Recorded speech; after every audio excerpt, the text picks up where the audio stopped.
Amateur Traveler is in its 20th year now, but can you imagine if I had people on the show who had never been to the destination, but had just read about it or seen a movie about it? That wouldn't make any sense at all, and you wouldn't listen. We all know how important it is to receive advice from people who know a destination to get the most authentic local experience. And a great option for experiencing this is Explore Worldwide and their authentic small group adventures, led by local tour leaders, perfect for solo travelers who want to meet like minded people with a desire for adventure.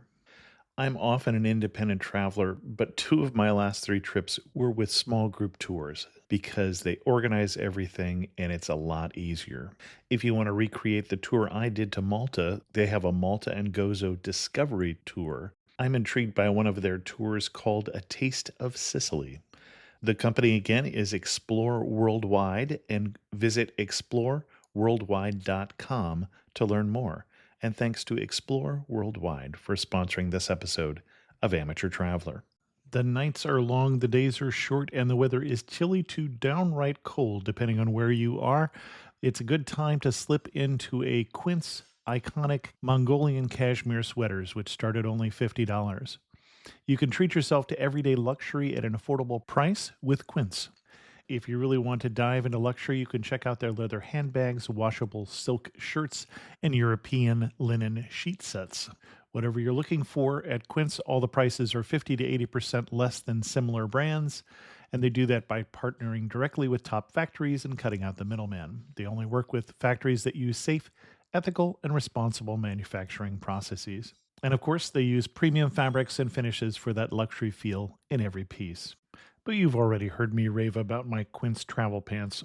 Treat yourself this winter without the luxury price tag. Go to quince.com/traveler for 365-day returns plus free shipping on your order. That's QUINCE.com/traveler to get free shipping and 365-day returns. Quince.com/traveler. And thanks to Quince for sponsoring this episode of Amateur Traveler. I got my bags packed, I'm on a roll. I'm heading out there, and I'm ready to go. I'm looking real good in my passport photo. Oh, no. Amateur Traveler, episode 403. Today, the Amateur Traveler talks about beautiful beaches, amazing trees, and isolation as we go to the island of Socotra off the coast of Yemen.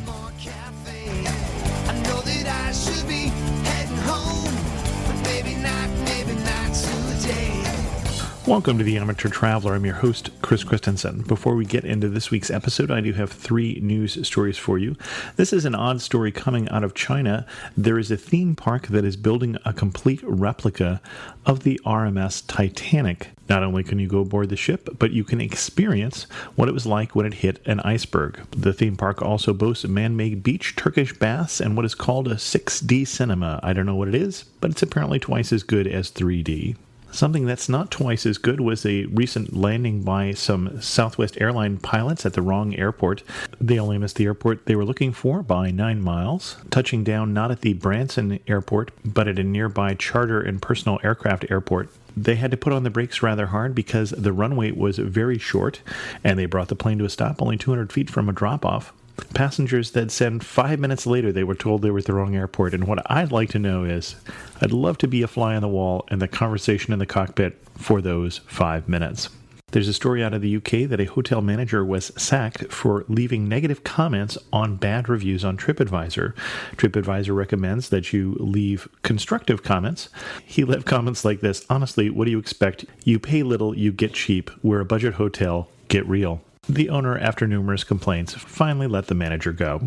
For links to all three of those stories, check out the show notes at amateurtraveler.com.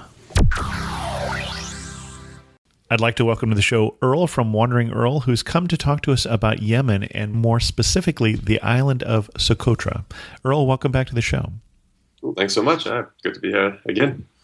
And we were going to do this as a three-way interview also with Anil from Fox Nomad, who was on the show earlier talking about traveling to northern Iraq, but unfortunately his internet connection wasn't up to the task today. But I actually understand you two traveled together to that. I didn't realize that when we had done that episode that you guys had traveled together to northern Iraq. That was actually our first trip that we went to together. We tried to go to about one place per year that's a little bit more off the beaten path. Just, we both sort of enjoy that kind of travel. So it just helps to sort of meet up and hit one of these destinations, Yemen being the one that we went to last year. So that was the first one over there in Iraqi Kurdistan. And I found this interesting because you both are consummate travelers, and yet sometimes you even travel to some place that's not quite as comfortable, that stretches your safety zone here a bit. Mm-hmm. In fact, what was the way you put it before we started recording? It's good to have somebody along just in case.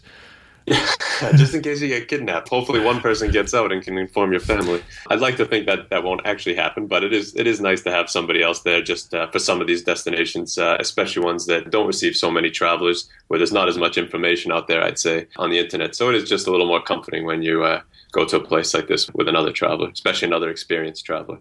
And we should say, when we've done a show on Yemen before, which is one of the reasons that I want to focus on Socotra, but that does bring up the issue of safety. Not most people don't choose their travel companions based on the possible kidnapping.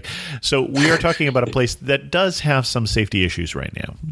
Absolutely. There are definitely some safety issues there. I think this is definitely not a mainstream destination right now for travelers. It's a shame, though, because I will say, I think I was telling you before the show that if it was safe, this would be one of the most popular countries that I can imagine. There would be so many travelers flocking here. Unfortunately, it's not safe. There is some tribal fighting going on. Al-Qaeda on the Arabian Peninsula is based in southern Yemen. They have a lot of internal problems, and as a result, the main threat for foreigners, there is a relatively high number of kidnappings compared to other countries, and that's sort of the main threat, that and getting caught up in sort of some random violence that does occur from time to time at the moment. So it's definitely not the safest of destinations.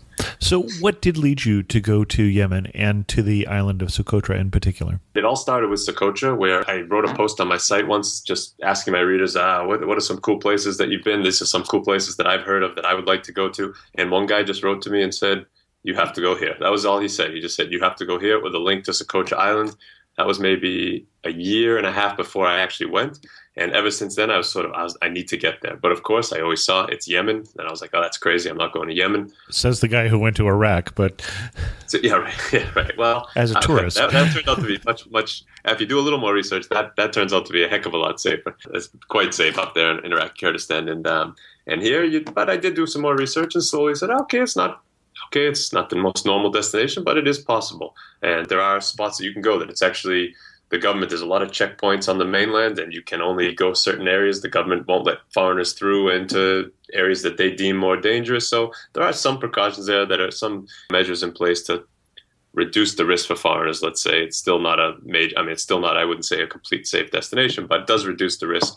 And yeah, so I thought, well, this actually is possible. And if I'm going there, I'm definitely going to Socotra. And yeah, I just got it in my head, and me and Anil both had time to do it, and we made it happen.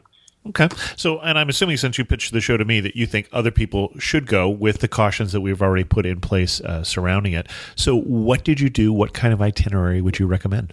Yeah, and I will say first, so basically for the mainland has a few more issues. Socotra, nothing. There's no reason why anyone can't go to Socotra. Anybody. There's nothing going on in Socotra. It's not dangerous. There's no threat of anything, nothing whatsoever. You can actually now, starting this year in a couple of months, you'll be able to fly there directly from United Arab Emirates and from Milan in Italy. Okay. So you'll be able to skip the mainland altogether, and you won't even need an official Yemen visa. You can get a Socotra permit that will allow you just to go to the island. So that's a big benefit there, and that's great. So that Socotra is completely safe. The mainland is the place that sort of has some issues. So when we went, we basically flew into Sana'a, into the capital on the mainland, hung out there for a couple of days in the old city, absolutely beautiful. And then we went on a sort of a journey around the mainland I can list some of the names of towns that are called Shibam and Kaukaban and Mahwit, Al-Hajara, and all these little towns and villages that are basically perched right up in the mountains. That's the thing that struck me the most of the mainland, because of its tribal history, that all the towns and villages, of the majority, are built on the tops of mountains. And it's just not just on the flat plateau on the top of the mountain, it's built onto the cliffs and into the most improbable of locations. And you have these buildings that are hundreds of years old, up 700 years old, made of mud, brick, and stone that are still standing. They say that the original skyscrapers in the world, basically. And it's just something that you can't see anywhere else. So we did spend about 6 days going around that area with a driver and a guide. And then we went back to Sana'a, and then we flew to Socotra Island, where we spent 4 days in Socotra before heading out. So that was the overall itinerary on Socotra. Is actually a much larger island than people would think. It's quite large. So we actually, even in the time we were there, only got to see maybe about 30% of it. It's quite an enormous place, but very unique destination, and a place that I absolutely think more people should definitely go. Ignore the fact that it's attached to Yemen, and should definitely just make their way there. Okay, and let's go back and do that in more detail, but let's do it in the opposite order. Let's start with the island, since that's really what we want to focus on. So you mentioned that it's an interesting destination, but I don't know what I'm going to see there. Yeah, I have no idea. And the thing is, it's one of these places, you fly in, which there's not even, at the moment, I don't even think there's daily flights. But you fly in, you can't even call it an airport. You walk out of the plane right into the building, and the first creature that I saw on the island were goats inside the airport. So there was a herd of goats just walking around on their own inside the airport. And then that was pretty much the introduction. It's completely open. There's no checks. There's no nothing. Nothing's going on. You go outside, and basically, so this island is huge. If you were to drive around the entire island, it would take about eight hours or so. What we basically saw, and this is pretty incredible for one location, it has some of the largest sand dunes in the world, which are these white sand dunes that start up to 1,000 meters high, and that come all the way down an entire mountain, straight down onto the coast and into the water, into the obviously beautiful turquoise Arabian Sea, Indian Ocean. Absolutely stunning. You have canyons, you have caves, you have, I guess you could describe them as lagoons. You have these incredible plateaus, again, in the most improbable places. You have trees that you pretty much can't see anywhere else. There's incredible dragon's blood trees, which are, I mean, it really looks like you've stepped into Alice in Wonderland kind of place. When you hear, I've heard a lot of people describe Socotra that have been as the Galapagos on steroids. And I would pretty much, okay, I've never been to the Galapagos, but I can't imagine anywhere more surreal than this island. And everywhere you go, it's completely different. You have a mountain, then you're down on these sand dunes, then you're in this lagoon area, then you're at this plateau, then you're inside of a canyon. I mean, there's a whole area of all these magnificent caves. I mean, it's just nonstop, everywhere, completely different views and landscapes, and pretty spectacular place. Okay, and I'm going to slow you down yet again. And we're going to go into a little more detail with a few more place names and how to get there. So the sand dunes, let's start with that. Sure. So first, just to let you know, you actually can't get anywhere on your own. Okay. This sounds like a lot, but there's 50,000 people on the island. It's very poor. The infrastructure is actually, money isn't even really used there. People just kind of trade goats, fish, stuff like that. So there's actually no transportation. So the goats you saw in the airport were being traded for airplane tickets, is what most likely, yeah, probably. I think they were for the pilot. So there's actually no public transportation. When locals want to get somewhere, they literally just walk out to the road and hope that one of the handful of people with a car or one of the trucks that's on the island picks them. Well, they always pick them up. And so it's just a complete hitchhiking thing. So you do need to actually hire a driver if you want to get to most of the island, because 50,000 people on an island this big is not a lot of people. So for the most part, you're in places in the absolute middle of nowhere. So you do need a driver to get around. But to get up to the sand dunes, it's called a place called Dalisha.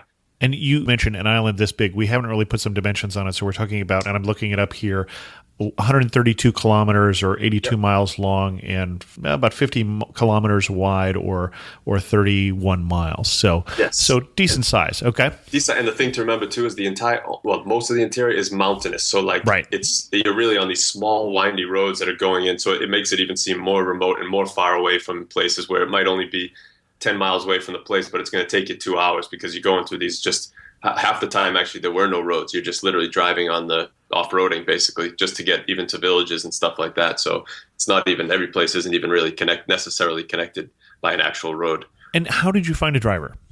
I actually was put in touch with a company called Eternal Yemen, basically a company that somebody else who had gone had recommended, and I got in touch with them, and they sort of helped us put it together. So and it was great. I mean, they're very friendly on this island. They love having foreigners. I think the last I saw was that they were expecting they get approximately in the last few years about 1,000 foreigners per year.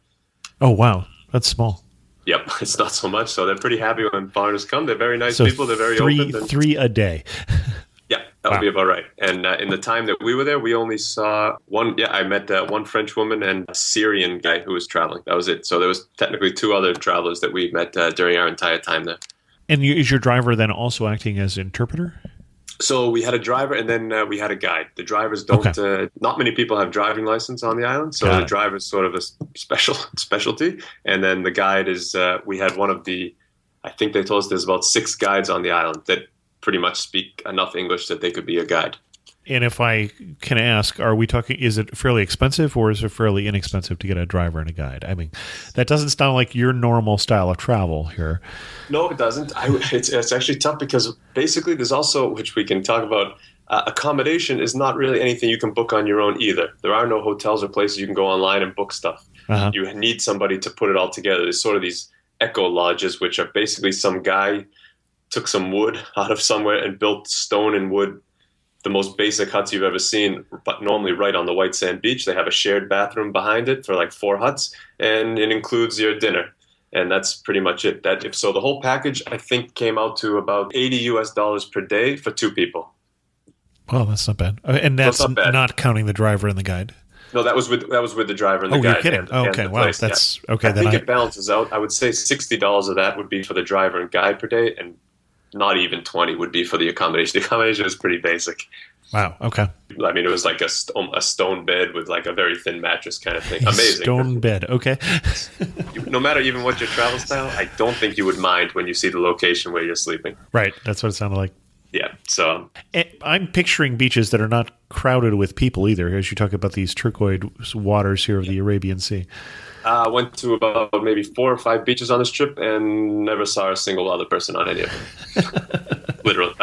There was the most amazing beach I've ever seen in my life is this place that called Dalicia, which is where the sand dunes are coming right down the mountain. So you look behind you and it's just these massive sand dunes that stretch for 3 kilometers, maybe, I would have to say, of just pure white sand coming down the mountainside right into the turquoise water. It's unbelievable. I've never seen anything like it, and there was not one person around. So yeah, really spectacular. And that's pretty much everything. Even if it's not the beaches, if it's the caves or the canyon, there's nobody. Okay. Occasionally, I remember 2 kids came running up to us, local kids, and it was a big deal. And you mentioned the canyon, so let's go there next. What canyon are we talking about? Yep. So basically, you go up to an area called the Dixon Plateau, which is the big plateau in the center. And it's just this massive canyon, and there's opportunities in there for obviously hiking. A few adventurous groups, I think they were telling me French groups go there to do some rock climbing. There are caves up in the middle of the cliffs that people have explored, but slowly, obviously, with only 1,000 foreigners coming per year. It's just a massive canyon, basically in the exact center of the island. And even more impressive than the canyon, I would say, is even the ride to get up there. That's probably one of the most remote parts of the island. And you're on where you really are driving off-road through these huge forests of dragon's blood trees that I mentioned, which are these big mushroom-shaped trees that are huge. And there are just thousands of them everywhere. And you're on this really weird, almost, okay, I've never been to Mars, but it looks like the photos. I mean, it's like these really strange rocks and this really strange earth. And you have these surreal trees sticking out of it everywhere you look. And you're basically driving in and out of these trees, and then suddenly you stop at this small village, and there you are looking at this incredible canyon ahead of you. So, and you mentioned the dragon's blood trees, and you've said this before. I'm going to get you to try and describe these because I've got a picture in front of me, but they're a little odd. They're quite odd. They're basically, so I would say the majority of them are about 10 feet tall, maybe. Uh-huh. And sort of looks like a mushroom for the most part. It has a trunk that sticks up sort of a little bit. Most of them would then break into 2 trunks, and they would go up a couple more feet, and then you have this weird web system of branches almost parallel to the ground. So there's like dozens of branches just stretching out like little arms, like parallel to the ground. And on the top of them all is the mushroom part is this green, almost like a fern type of plant on the top of it. So it basically looks like this bizarre mushroom where you can see the underground of the underneath part, which looks like sort of the underneath of a mushroom with its sort of like black little web there. And I mean, standing in front of one of them is bizarre, and then to see a whole quote-unquote forest of them on a sort of desert-like landscape it's just really fascinating. But yeah, I mean, that's the best to describe it, is that it's these big mushroom trees about 10 feet tall, and I would say they stretch. I mean, the actual mushroom part, they're at least maybe 10 to even 15 feet wide, I would say, at some of the bigger ones. Okay, excellent. The other thing in terms of trees that I think of when I think of Socotra is frankincense. Yes. Because this is the source. I mean, when we hear in the Bible about gold, frankincense, and myrrh, the frankincense probably came from here. I mean, this is how long this island has been a part of trade routes. Yes, absolutely. And it's interesting because I was going to say later, pretty much the only thing as a foreigner that you can buy, the kids that are running around with it, trying to sell. I mean, that's it. That's it. You do see the trees everywhere. And there's, I'm trying to remember the name because so many places, but if I remember correctly, it's Soc, which is SOQ, where there's this quote unquote forest where you see both of them mixed together, and you see that has the most intense, I would say, concentration of both dragon's blood. It has the frankincense. It's completely scattered all over the place. Yeah, that was Soc, actually, SOQ. Well, that makes sense because I was reading that the name of the island literally means market of the dripping frankincense, because frankincense being the resin that comes out the side of the tree. So, interesting. Yep, and I don't even remember what you do with it these days. It's used in perfume and incense, I guess. Okay. Yeah, I mean, that's what it was used. I mean, I know the kids were selling. They would sell it to actually the sap, or they would sell it in like these crystallized cubes. Yeah, and that was pretty much. It was literally just a plastic bag of it. What was your biggest surprise in Socotra? I mean, you're in this unusual destination off the grid. First, the biggest surprise that nobody knows about it. I will say that's one major surprise for what is on that island. And I will say about 90. If you asked 100 people, probably 90 people have never heard of it. I think that's probably optimistic. Yeah, exactly. So that's one of the biggest things given what is there. I mean, I have never seen another place that offers so much that nobody knows about. I mean, I'm sure there's other places out there that I don't know about as well, but it's pretty incredible. I will say the other thing is the isolation, because it's a little bit isolated. It's about, I think, 300 kilometers off the coast of Yemen, maybe 200 something off the coast of Somalia. It's not in the middle of the South Pacific, but the culture on there is extremely isolated. So there's very little connection between the island, the people there, and basically the outside world. So it really was fascinating to sit down with them. The fact that they barely use money there. They have very little money, and there's no ferries or anything to go anywhere, and there's no reason for them to go anywhere. So they would have to fly to leave the island, which nobody can afford. They actually speak Socotri. They speak their own language. There's actually no real connection to Yemen for the most part culturally. Our guide actually was telling us about the one time that he went to the mainland because he was translating for a French NGO, and he was at the age of 28, which was only a year before I was there with him. And he told us, I mean, he had never been, he rode an elevator up and down for 15 minutes because he couldn't figure out what it was. Like the NGO said, here, just go here. Your room's on the 5th floor. So he didn't want to feel silly. So he went in there and he rode up and down, had no idea. It was just getting off, following people around. He had no idea what that thing was. He didn't know if he was going up, down, left, right. I mean, so it really, which is a little bit hard to imagine a place that still really is that disconnected. They only have one computer on the island that has internet. And according to our guide, it takes 15 minutes to send an email. So I mean, obviously that's no big deal. Just the point being, that's how isolated it is. And it's a whole community of 50,000 people. That's by far the most isolated place I've been to. I've been to some pretty isolated places in the middle of the South Pacific. But even there, even places where people don't even really wear clothes, they still had a much better idea of what was on the outside world than this island. Now, stop me if I'm wrong. I'm going to guess that even with as isolated as that, they still have cell phones. Not many. Not many at all. All right. Not many at all. Yep. It's a pretty much, if you are going to go meet your friend, you just go to the street, hitchhike, and go to his village. Yeah, literally. Right. Interesting. Yeah, I mean, they would basically tell us that even though it's 50,000 people, everybody knows literally everybody, and you know what they do and where they're going to be at any time.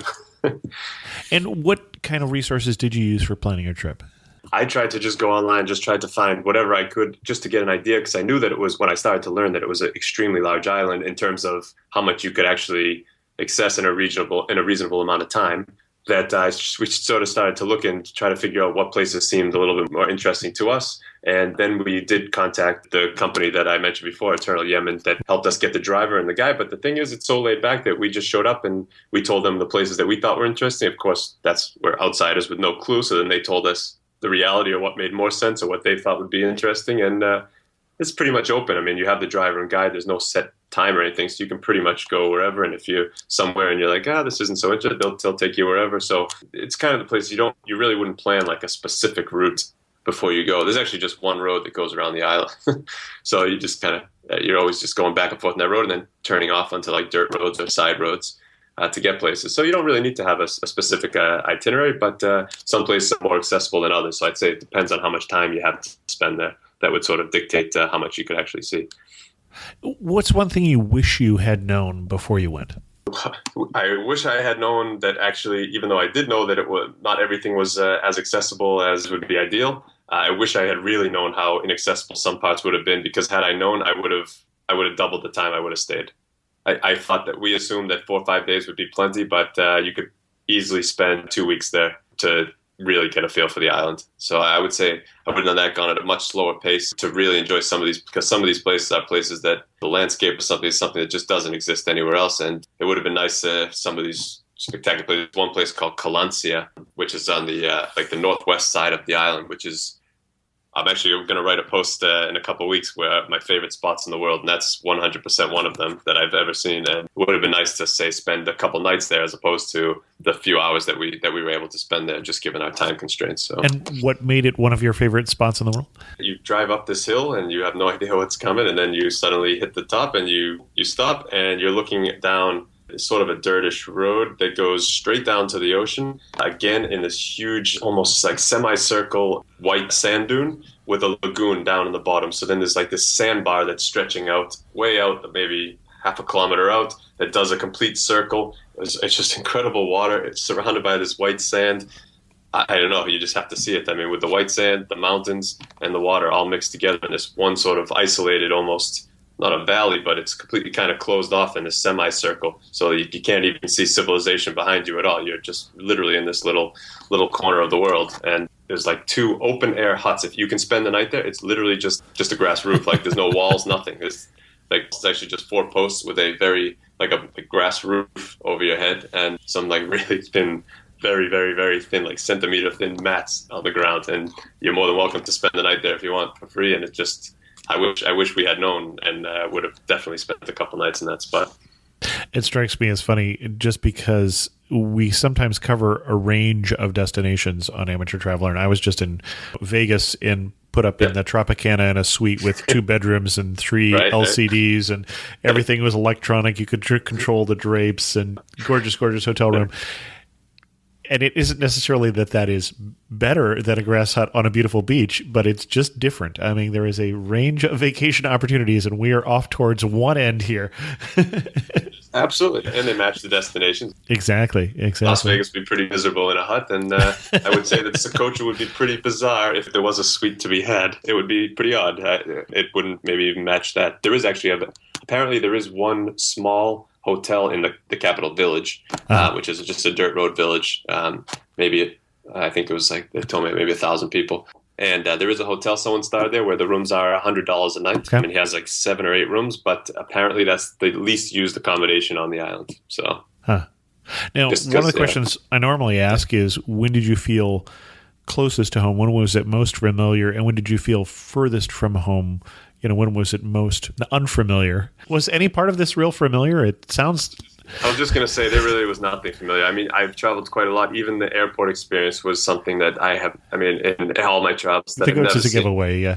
I mean, the goats, then you see the cargo coming off the plane, and it was amazing. I mean, it was just like, it was just boxes of mangoes. There was a box of bricks. You're just seeing the most random stuff because there's nothing on the island. I mean, everything, just your normal, absolutely anything you need is coming in on this plane. And so from the start, I was just like, this is bizarre. And it was just straight, actually, there's one tourist police on the island. So at first I was like, okay, we saw him in the beginning. I was like, that's interesting. Like, he's actually, it's pretty organized. But that was it. That's where it ended right there. Like, the one tourist police, I mean, it was pretty funny. Actually, we couldn't even communicate with him. And he just welcomed us for about 20 minutes. Pretty much just welcome to Socotra, welcome to Socotra. That was it. And after that, as soon as we left outside the airport parking lot, the landscape is, again, it's something that you just can't see anywhere else. And immediately you just feel like you're in another planet. And after that, there was really nothing, from the food to the people to the culture to the landscapes to the accommodation. There was basically no connection, and there's no familiarity whatsoever. And you say the food. We haven't talked about food. What was that like? It's a lot of fish. It's pretty much fish for lunch, for breakfast, lunch, and dinner, and some rice and the occasional vegetable. Yeah, it's pretty basic, but the fish is great. Yeah, you basically get a piece of fish and a plate of rice is the standard for most meals. But it was great. I mean, you have the guy who runs the 4 little huts. Him and his family, they're cooking for you, and they come and sit with you, and they try their best. Every place we stayed, they want to talk to you, they want to interact with you. They absolutely love having people there. More than most places that I've ever been there. They're so excited that people are coming there. Because they know, and they always will say, yes, we're part of Yemen, but we're not. It's not Yemen. Like, you can come here. There's no problems. Everybody's open. There's no real police. There's no jail. There's no crime. There's nothing happens there because nobody can leave. It's 50,000 people on one island. You can't escape anywhere. So nothing ever happens, and it really is extremely safe. And it is a shame actually obviously it's part of Yemen, but it is a shame that it automatically gets grouped in with the stuff happening 300 kilometers away on the mainland. But hopefully the direct flights from other countries will open it up a little bit. Excellent. I want to talk a little bit about your experience on the mainland. Is there anything else we should cover on Socotra before we do that? If you are interested in getting over there, I really spend a week there. Really make the most of it. And because it is almost everybody that I know that has gone wishes they stayed longer. There's an area called Neat way out in the west corner. There's places in the south, all these caves and beaches on the south that I wish that we had time to get to. But again, I would say definitely spend a week, go slow, camp out there, and just really, really enjoy the experience. If you're going to go all the way to Socotra Island in the middle of nowhere, definitely make the most of it. Excellent. Impressions about the mainland. You mentioned it being one of the most interesting, and you talked about the buildings that were 700 years old and were the original skyscrapers. I would have to say that when I see pictures of Yemen, they don't look like pictures of any place else. Yeah, I would say a part of it has to do with that architectural style, because even the old city of Sana'a, jokingly they call it the original Manhattan. It is literally hundreds of buildings that are up to 10, 12 stories high that are built out of this material. And it's a very consistent architectural style where they sort of then put some paint on the outside and some intricate designs oftentimes. And I haven't seen anywhere else that uses this style. So to see these towns, say, in the old city, right in the middle of the capital, and then to go into the mountains and see these crazy structures implanted right in the side of the cliff, and then to go to the top of the mountains and see them hanging on to these tiny little summits of a mountain, these rocky summits, it really just makes for a landscape, the sights that just again, totally surreal. I can't even really remember any town that was on flat ground down below, apart from the capital. So you're always looking up and seeing these villages everywhere, up above you. Everything's up above you. And coupled with the valleys, the mountains, everything that you just see there, it really is a spectacular place to go, at least. And that was only a very small part of it. Right. And of course, usually when you build the cities like that, it's not built for convenience, but for defense. Yeah. So Yemen hasn't always been I guess it's had problems for many years in terms of just being tribal and things like that. Yeah. We did a show I mentioned on Yemen before, a fascinating show, and obviously had some concerns about doing a show about some place that has definitely safety issues. Mm-hmm. You were just there. I don't know if there's anything that we should mention that is new or different. Al-Qaeda being there is relatively new, being active in some areas of the country.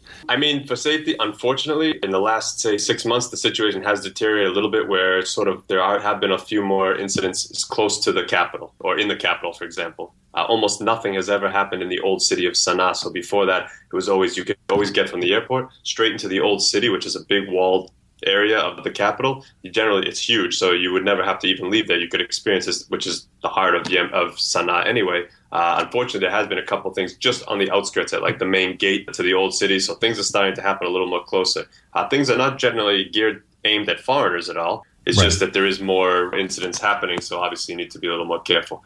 In the countryside, however, for where you can go, you do need permits. You need a ton of permits. We went through dozens and dozens of checkpoints, and without a permit, you're not going to get through as a foreigner. And certain areas, they won't let you in because they'll say, well, the government has now deemed this area unsafe, so foreigners are not allowed to go. So you have to go another road, go to a different region.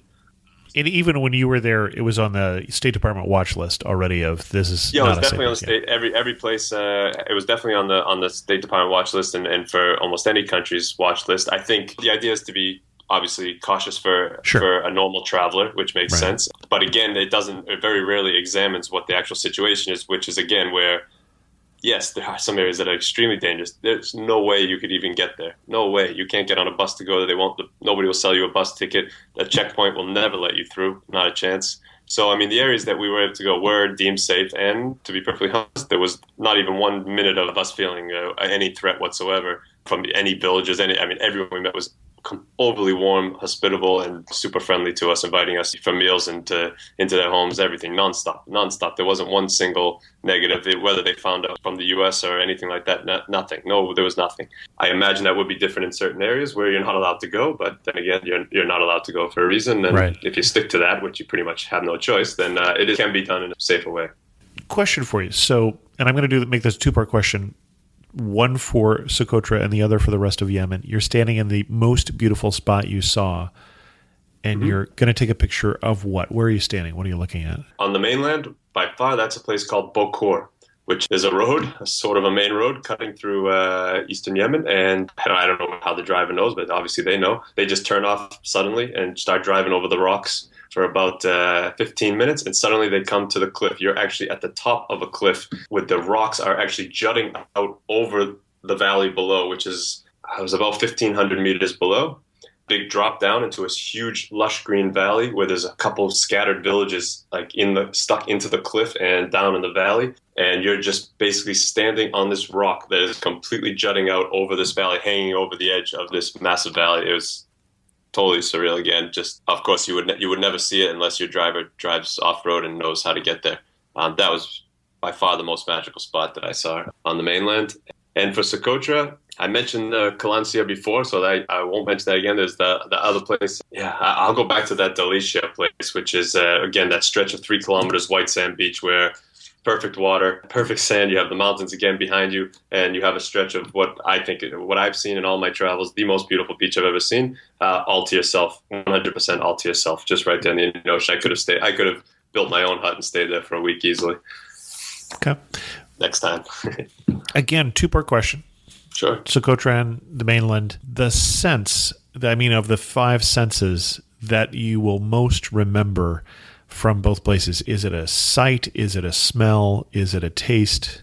I would say for both places it would be a sight, simply because these areas, again, I would say the mainland would be visited by so many people if it was safe, just because there is things that you will never see anywhere else, and the same can be said for Socotra. So it really, your eyes are open wide the entire time, day, night, doesn't matter. You're just totally blown away by what you're seeing wherever you go. Excellent. One thing that makes you laugh and say only in Yemen or only on Socotra? In Yemen, I would say that the constant amount of people trying to get you to shoot their guns. What? It's like everywhere you go, for a fee, of course. Of course. But it's like everywhere you go, people are trying to stick their guns, because people do walk around with guns. They're not necessarily to use against people. It's generally more of celebrations. There's gunshots going off all the time. It's one of those cultures with weddings, day and night, there's gunshots going off for celebrations. But everywhere you go, for some reason, that even though there's almost no tourists there, they have this idea that foreigners would love to shoot their guns for an astronomical fee, by the way, about $3 a bullet, which I don't shoot many guns, but it sounds pretty astronomical for Yemen. And it would happen all the time. Just complete strangers would come up and like hand you the guns and be like trying to mimic shooting the gun, and I'll take you to our guide would translate, they'll take you to over here, you can shoot to the mountain or something. I mean, it just happened all the time and our guide could not believe that we did not want to shoot a gun. Like I'm not a big gun guy, so I didn't want to shoot one. And the guy just could not believe that we didn't want to shoot guns. They like literally were blown away. We're just confused. Okay, that's a unique one, and I'm glad I asked the question.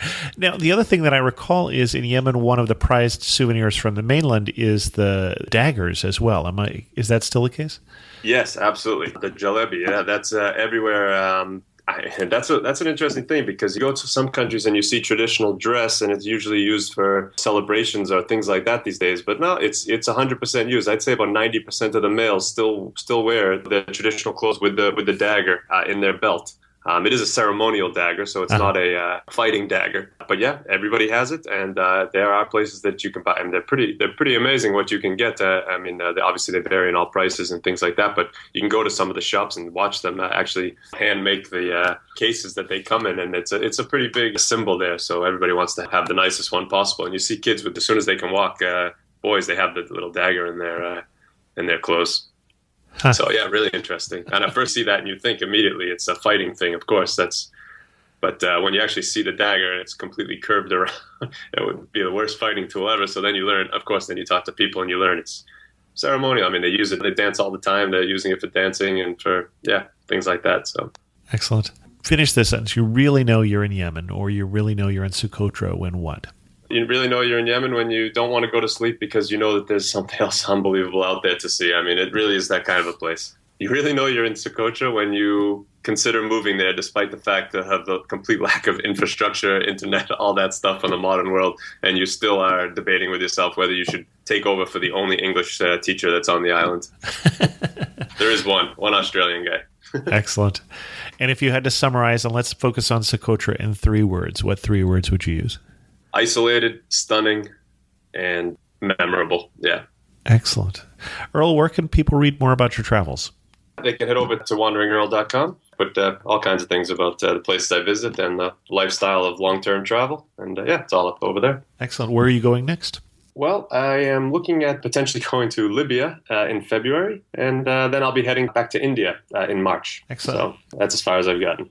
And we should say again that you traveled on this trip with Anil of Fox Nomad. I'm sorry that he wasn't able to be with us on this particular episode, but we'll get him back on the show when he has better internet sometime. Absolutely. Bad internet. It's part of the traveling world. You never know what kind of internet you get. So. Could have been worse. He could have been on Socotra. Yeah. Earl, thanks so much for coming back on the show. No, I appreciate you having me. Thanks. Thank you. In news of the community, I heard last week a feedback from Jeffrey about the episode we did on traveling to Vieques. He said, I'm an emergency physician from northern New England, not unfamiliar with travel in the Caribbean, and I encountered a problem in Vieques that Ira didn't discuss. The locals had warned me not to eat a fish larger than my plate, but in restaurants, you really have no control over this. Eating out in Vieques, I had the snapper. I even complimented the chef on how good it was. Fortunately, my wife and son chose other dishes. That night, I had severe vomiting and diarrhea. I don't think I was dehydrated as my pulse was slow. The GI symptoms abated by the morning, but I thought it was odd when I walked across the floor, my feet were burning. Likewise, when I washed my hands, they would burn. On discussing this with the proprietor of our apartment, he told me I had ciguatera poisoning, something that I had not seen where I work for some reason. I spoke to one of the consultants at our local tertiary care facility who told me that the neurotoxin effects would last for weeks to months and that I should avoid reef fish as the next exposure would be worse since the toxin is fat-soluble and stays in your adipose tissue. I didn't realize that I would get a first-hand medical experience in Vieques and just want to pass this on to you and your listeners as it is a real concern in the islands. The toxin can affect your gait and your heart if repeatedly ingested. Jeff, thanks so much for that, and we'll pass that along. I also heard recently from Sarah, who said, I just wanted to tell you how much I love your podcast. I drive back and forth from Toronto to Windsor quite frequently, and I have really enjoyed listening to both recent and older episodes throughout my drive. I especially liked the 2007 episode on Kingston, Ontario, having lived there for a few years for school. I downloaded the episode expecting that it would be a bit out of date, but it really held up. Your guest covered absolutely everything I would recommend for visitors to the city.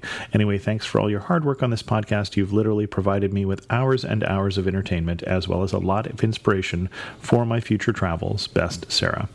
Thanks so much, Sarah. It's always good to know that people are enjoying the show, and better yet, let me know when you've gone to some of the places you've listened to on Amateur Traveler. With that, we're going to end this episode of The Amateur Traveler. If you have any questions, feel free to send an email to host@amateurtraveler.com, or leave a comment on this episode at amateurtraveler.com, or join the Facebook community. You can also follow me on Twitter at Chris2X, and as always, thanks so much for listening.